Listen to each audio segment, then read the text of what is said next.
चाहें, ये चेंज तो आपकी लाइफ में आएगा।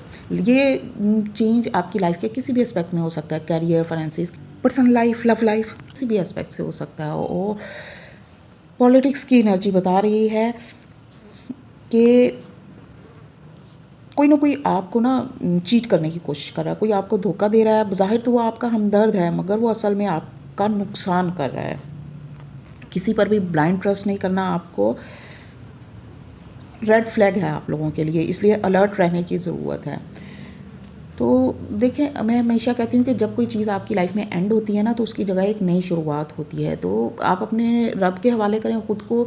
जो चीज़ आपके हक़ में बेहतर नहीं है वो आपसे दूर कर दी जाती है। अभी आपको लग रहा होगा कि ये चीज़ आपके हक़ में बेहतर नहीं है, या आप इस चेंज को लाना नहीं चाह रहे, या ये चेंज आपके लिए बेहतर नहीं है, लेकिन बाय द टाइम आपको रियलाइज़ होगा कि ये जो चेंज आया है के लिए कितना ज़रूरी था। वीडियो पसंद आई हो तो वीडियो को लाइक ज़रूर कर दें, और अगर डेली रीडिंग लेना चाहते हैं तो मुझे फॉलो करना मत भूलिएगा। Stay blessed. अल्लाह हाफिज़।